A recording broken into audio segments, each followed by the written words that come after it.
With the glass ceiling broken, all the oppressed groups shall prosper, especially the most oppressed group of all, gamers. It's been a few days after we just had an absolutely stellar week of game reveals. Across the state of play, high-key the weakest, I can't lie, Summer Games Fest, Xbox Games Showcase, and ending on the Nintendo Direct, I don't think I've been this excited for this many games at once in eons. Like for me personally, I've got new additions to Final Fantasy, Persona, Kingdom Hearts, Zelda, a year or two for Crossworlds, and some games I want to try out like Stellar Blade and Xenoblade. Just blades, I guess. And I'm still waiting to see if we'll get even some crumbs about the next mainline Sonic game. But I'm more than satisfied right now regardless. And, let me be frank here. I finished playing my first Persona game in just September of last year, and now after nearly a decade and a half of nothing, suddenly Persona 6 is announced? See, I'm not saying that I manifested this shit for us all, but I'm just saying these timelines are rather close together. And I'm hyped as shit. That teaser looked eerie as hell.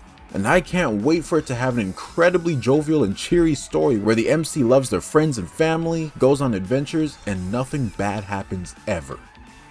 But anywho, amongst these games that have me hyper than a motherfucker are some remakes. Specifically, Persona 4 Revival and the Ocarina of Time remakes. And I'm gonna cut right to the chase with this one. I've made a longer video on this broader topic regarding remakes and originals before. I ain't new to the topic, but the reception towards these two remakes in particular had me puzzled once again, and I just had to rant about it one more time, cause it's like, damn, what did remakes do to make these niggas that mad? Like, let's start with P4R here. Very akin to the reception that P3R got from fans, it is very mixed with whoopings happening all across the board. Same old, you know? They think the game looks worse, sounds worse, and shit, probably even plays worse with how they be talking about the snippets of combat we saw. The game ain't even out yet, and we've got niggas saying it's gonna play worse. Is that not crazy, dog?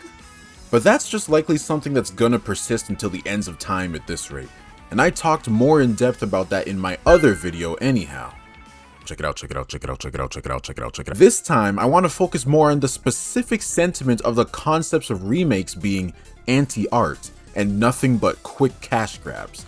You see, from what I can gather, this stems from the ideas that remakes are not just creatively bankrupt as they're riffing on an already existing game, but that they're made with the intention of replacing the original game despite all the love, care, and passion that may have went into it. Do I agree with this sentiment? Take a wild guess. And take my earlier excitement into consideration? No, nigga! Not for the most part, at least. To me, remakes aren't inherently made with the intent to make a quick buck or with the explicit idea of, well, that game sucks, I can do that better. It can, but not automatically. What I can give these fellas, though, is that even as the stark remake defender that I am, I'm rather tired of this remake remaster era that we've been in for a while now. Nothing, and I mean nothing, has come close to the atrocity that is The Last of Us and its series of remakes and remasters. But there are still many that released to less than stellar fanfare for a number of reasons that can span from the actual game to, in some cases, the delisting of the original games, like in the case of Yakuza Kiwami 3. Don't like the bootyosity they added in the remake? Tough luck, my nigga, you ain't allowed to play it anymore. That's where you start getting me heated against remakes, but really only under circumstances like those. Otherwise, I'm quite fond of the idea of them. Just maybe not so many for the next while, okay? From my perspective, remakes are typically born from a love for an already existing game and story, and wanting to put a person or team's own fresh perspective into a reimagined title of it. It acts as a complement or even an alternative to the original, rather than a replacement of it, as long as the original title is readily available.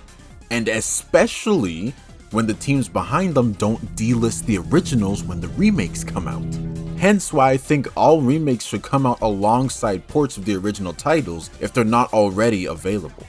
Everybody wins. It is a little something for everyone. People who don't care for the remake can more readily play the original, People who think the remake appeals more to them can hop on that, and others who got that dog in them can play both.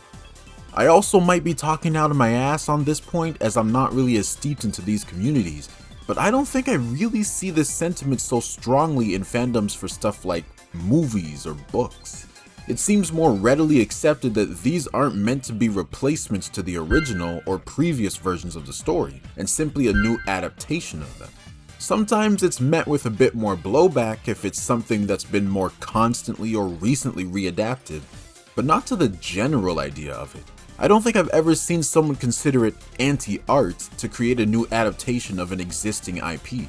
Like, would it not be more anti-art to completely write off a new piece just because its roots came from an already existing piece? Are the devs of these remake games not allowed to have a love and passion for both the medium and the game they're adapting akin to those of the original devs?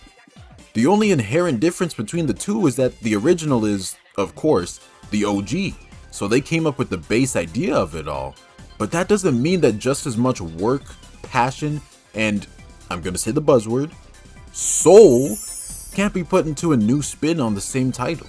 Like, the Ocarina of Time remake has shown significantly less than P4R has thus far, so I have far more to say about the latter.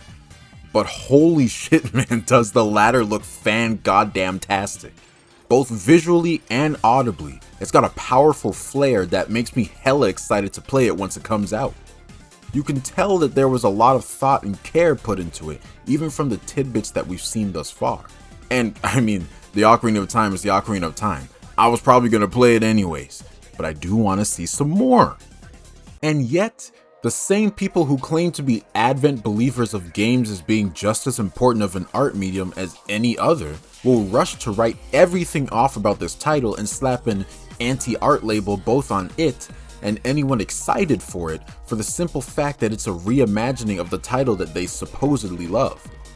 Hell, I even saw some people stating that you have to hate a video game to want to see or play a remake of it. When it reaches this level of stupidity, it makes me want to give up the pleasantries I typically provide to most people I speak against in my videos. Cause now you're getting me heated when I should only ever be in heat. Thank you very much. Absolutely ridiculous, dog. I think some of us really gotta start reevaluating some things within our hearts and minds. And by some of us, I really just mean you remake anti-art niggas, cause I got my shit on and my soul simple and clean.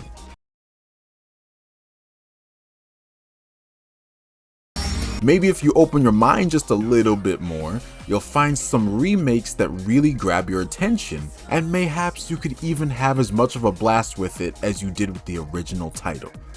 So basically, fellas, what I'm trying to say here is, maybe what the world truly needs right now is a remake of the heart. And to give me fuck you nigga levels of money. Them games ain't gonna buy themselves, bruh.